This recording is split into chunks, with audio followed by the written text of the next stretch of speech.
You mean now From the moment that recording? I saw King Kong, I wanted to become a No. filmmaker. I mean, it was as simple as that. If I hadn't happened to watch this particular movie on television as a 9-year-old, I probably today would be an architect or a plumber. I wouldn't be doing the job that I'm doing. So I owe King Kong a huge amount. And the idea of remaking King Kong is something that, for a long time I wouldn't really have thought about doing it. But I think the recent advances with computer technology, the idea of doing a version of King Kong telling that amazing story with a technology that is now, state of the art and current, I think is a real relevance because as a black and white classic film, it's always going to obviously exist, but there is an audience today. There's a young people who I don't think really have the patience to look at black and white films anymore.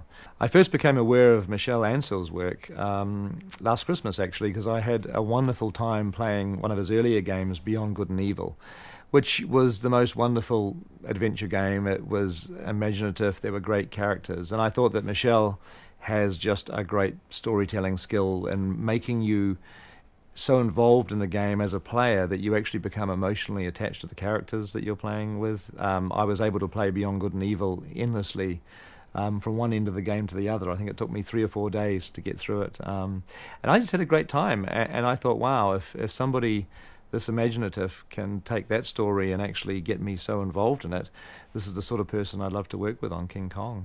I think it's critical if you're making a game that is based on a movie that there's obviously incredibly close collaboration, and for us this has been really important from day one. And so we've given the Ubisoft team absolutely unlimited access to every creative aspect of our film production. They've come down here for meetings during pre-production, looked at our artwork. They've been visited New Zealand while we've been shooting. We've opened up the doors of our art department, of Weta Digital, Weta Workshop, all of the design departments. We really want the game to be an absolute close brother or sister to the film. We want the two to feel like they belong in the same universe, that they come from the same creative point of view. And so we have felt that that was critical. We didn't want the jungles of Skull Island in the game to feel like a completely different jungle to the movie jungle. We wanted there to be a synergy, a creative synergy, thematic. We wanted you to feel that when you pick up this game and play it, that in some respects you're reliving part of the movie. And in fact, you're expanding on the movie. We've shared every aspect of the designs of the film, not just the jungles, but with the dinosaurs, and obviously the main title character, King Kong himself. From the very beginning, we've collaborated with Ubisoft and shown them all of our concept designs, even as the designs have been developing and evolving and changing as they have during the course of the production. So, the dinosaurs of Skull Island, King Kong, they're going to be exactly the same in the game as in the film. In fact, what's exciting is that the game in some respects expands upon the film, because we designed a whole lot of creatures for Skull Island, and yet when it came time to do the movie, we could only put obviously a limited amount of dinosaurs into the film or into the background jungles, and so we gave Ubisoft all of our conceptual art, and so they've actually been able to put our dinosaurs that we couldn't fit into the movie into the game.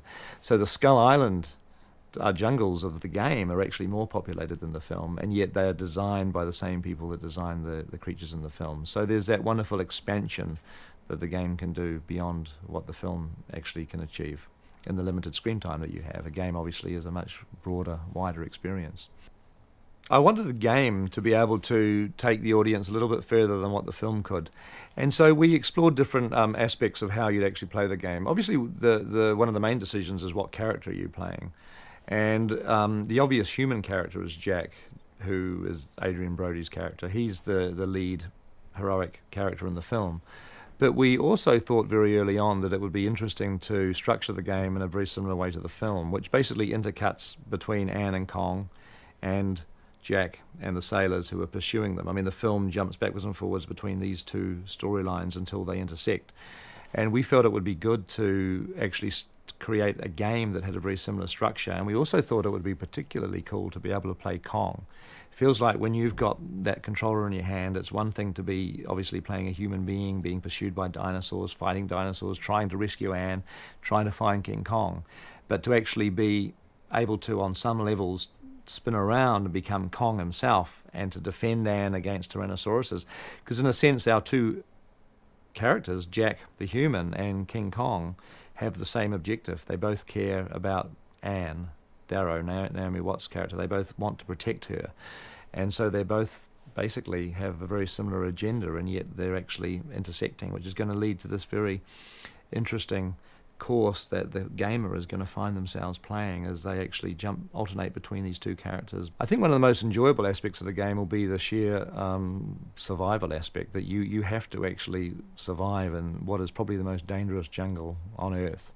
And every obstacle is thrown at you, not just the physical obstacle of what the terrain of the island is like, but the creatures, the insects, the dinosaurs. You know, we think of King Kong and we think of huge gorillas and big tyrannosauruses. I mean, they're in the game, but also Skull Island has some incredibly nasty insects. It's just, and it's a very, very difficult place to survive on. And so that great tension of having to figure out how you're going to survive to get the next 10 feet is going to be one of the challenges of the game.